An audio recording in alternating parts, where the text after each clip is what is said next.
are live and we are celebrating these two beautiful ladies with this Activate Success tips, tools, and insights to be the leader in your niche. You ladies must be feeling like da da da da.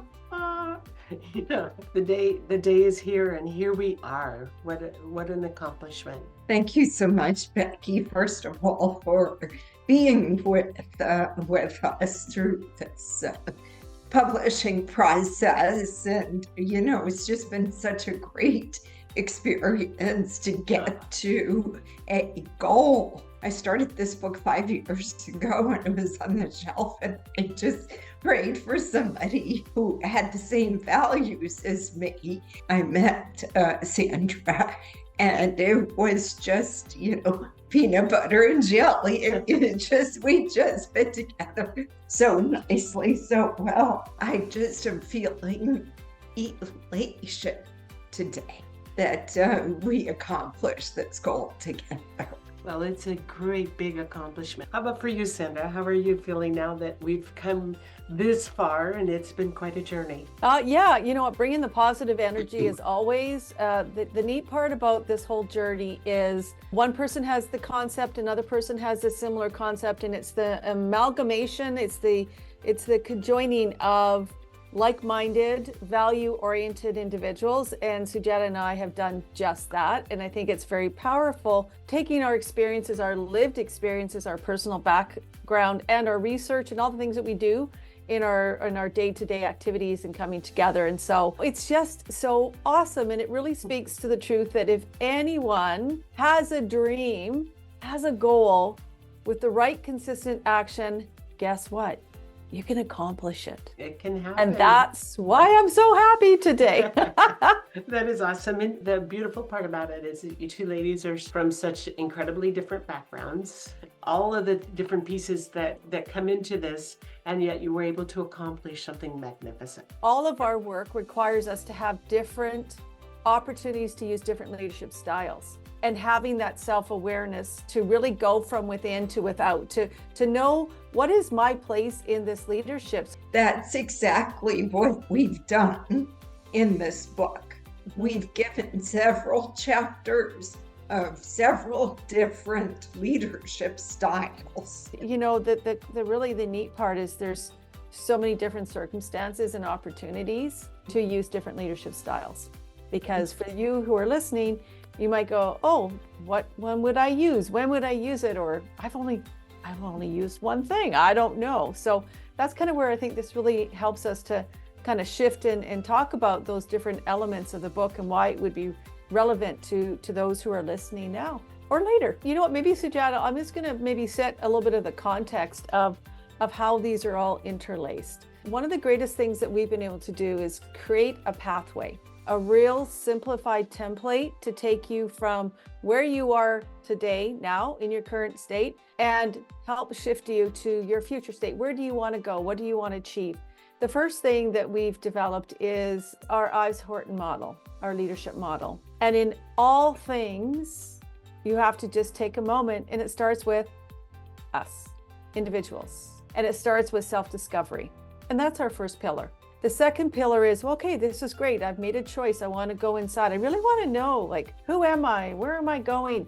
How do I get there? And how do I sustain that? How do I continue the growth with good habits? Well, guess what? Those are the 4 essential questions that you get to dive into to really unlock your truth, your leadership story, the who you are, that then you can bring to your workplace that moves you through change. Because how much change are we going through right now? And it's stacked on top of each other. It's change after change after change. And guess what happens to all of us is that we need new ways to deal with our current environment, our current circumstances. So we help support you to understand what is change readiness. How do you do this? And that's what's embedded into each of these chapters. And lastly, our third pillar is sustainable impact. And that is really about, okay, within the structure of this amazing pathway, you get to know, oh, I know what I can do now, how I can really, as Sujata will dive into, really kind of relook at myself and really know what I need to do in order to be not only local, but international in our impact for sustainability. So Sujata, where do you want to jump into? Yeah, that's exactly right. When you read this book, we've given you a step by step. We take you, hold your hand, and we take you through each chapter so it's not overwhelming. In that triangle model that we've created, that triangle are those three pillars. The top is the self-discovery, over here is change readiness, and over here is sustainable impact. The middle of this triangle are all those essential questions because they affect all those three prongs or corners of that triangle model. You have to get the workbook because it is the workbook. But after you read this book, when you do the exercises, please get the workbook because this workbook is, again, we're holding your hand and taking you through each chapter again through this great workbook. And the workbook the book is an easy read. The workbook can easily take you through the exercises.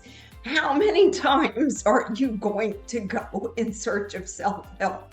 It's like we all have tons of self-help books. At least I do on my bookcase. And this book is for self-leading. It starts you on the inside out, not the outside in, but the inside out, like Sandra said.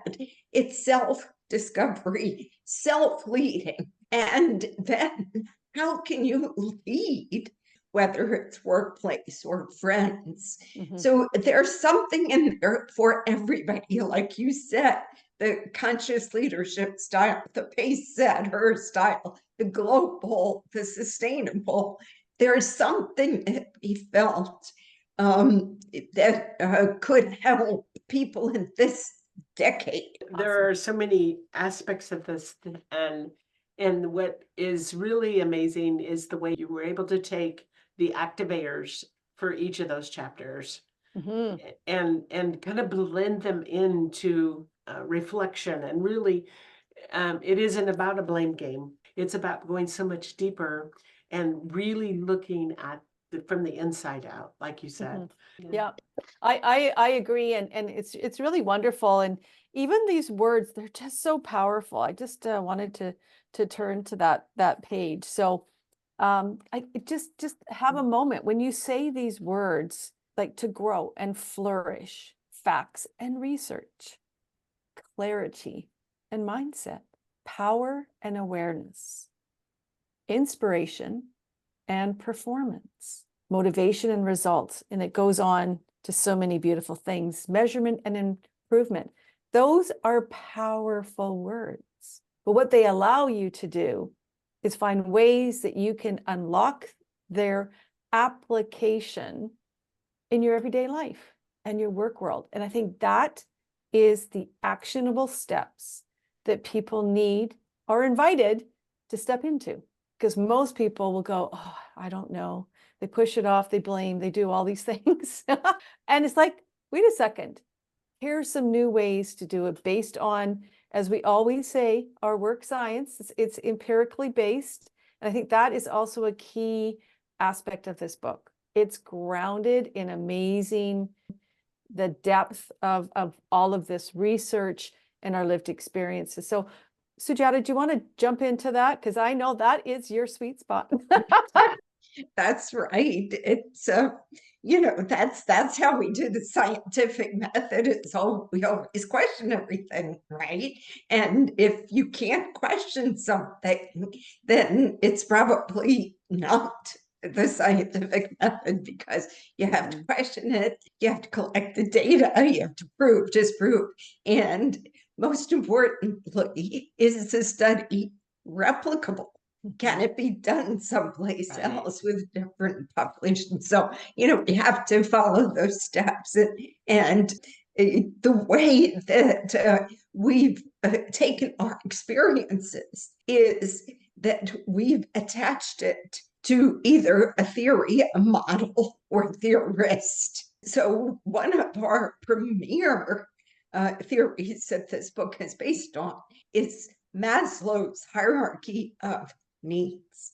I just really want the listeners to understand that the reason why you lose your patience or thinking negatively or whatever it is, or that you get emotional, is because, like Maslow said, your needs at that moment are not being met. This is something that we share with the entire globe. Meeting human needs is something we have in common with all cultures as human beings. It's just a premier theory in our book, and we mention it over and over again. And we tie the needs portion to conflict resolution and effective communication, because in the workplace, people don't leave their jobs. They leave people. I've seen that with my daughter. She's in the medical profession for a long time. Yeah, You know? and we're really seeing that. I know Sujata wants to jump in here, but I just want to add in, because that's kind of my big area, my wheelhouse, being in healthcare and doing all the stuff, whether it's in healthcare or outside in my kind of consulting work that I do. Core fundamental truth is we can't go and move forward if we don't make a decision to move forward. And it's really interesting because we keep hearing the same repeated patterns coming back, and it's the truth. That's why this book is so timely, particularly in healthcare and in the leadership and in the nursing profession and the physician's perspective, because patients, clients want a different way, a different interaction. They want their leaders to look at things and do things differently. And so whether you have a medical hierarchical structure, you can still bring in conscious leadership practices. You can still create a we, not an I type culture. You can have an open door policy because you understand yourself as a leader, not just going on your reactionary back brain, but into the front, into the curiosity. What can we do differently? And this is where we go to co-elevation leadership style, which is a beautiful concept. There is no hierarchy. We all kind of co-create, we collaborate, we bring in lots of diverse ideas. And guess what? New innovation happens. And that's what we need. And this particularly, because I'm working in the virtual healthcare world, this is a fundamental truth of what we're doing is changing, is creating opportunities to look at innovation, to really drive change. The systems will kick back at you. That's what they do. So what I see is that people are catching on to the fact that this change has to take place. Just respecting the time, but wanting to kind of jump into the whole importance of global and being global minded, and the importance of bringing in diversity of voice, of really understanding our complex nature and creating that culture. And so Sujata, I really feel like in the book, this is one of those really key pieces. Do you want to jump into that just for a few minutes? Yes, absolutely. So earlier, we mentioned that Maslow's hierarchy was a theory that was foundational for this book. The approach for this book comes from UNESCO's model of storytelling. This is a brand new model. We see this coming more and more into LinkedIn, into workplaces now, because the organizational culture needs to shift to people. It's about people. And what do people bring that AI doesn't bring is are their stories. And so Sandra and I use ourselves as case studies at the get-go, at the very beginning of the book. In the workbook, we offer you 3 different case studies to ponder over, and at the individual level, one at the team and one at the system. The global-minded, in our estimation, is an all-inclusive leader. That inclusivity doesn't only mean diversity and culture. It means inclusivity of perspectives. That's why I got so excited to hear your case study from your daughter's experience, because these are the case studies. These are the people that managers and leaders must listen to make the change. Well, in the interest of time, we need to wrap this up. But I want to celebrate the two of you for bringing this remarkable book, and I think mine's backwards, book to the world. And the workbook. Yeah. Thank you, Sandra. They go. I need a picture. Beautifully hand in hand. The beauty of the workbook is fabulous. A separate piece where they can kind of read and come back over here and contemplate and have it to refer back easily to is highly beneficial. They're really done with a lot of wisdom from both of you and a lot of insight into the way people learn and how they best learn. And I'm really proud to be a part of this, bringing this book to the world that we live in. Thank you. Thank you, Becky. It's just been a joy. Thank you so much. We celebrate to you, and I hope that both of you celebrate this day. Well, we wind it down, and for anybody, be sure in the comments below is the link to get the book and the workbook. Be sure and pick it up and to really give it your whole heart and soul. Don't rush through it. It's not a rush read. It's a read. It's a read and contemplate and take the time to really pick up on it. Thank you, ladies, and we celebrate. Thank you, today. Becky, for everything. Thank you, Thank you Sujata. so much. Thank you. Take care. Bye. Bye, everyone. Thank you.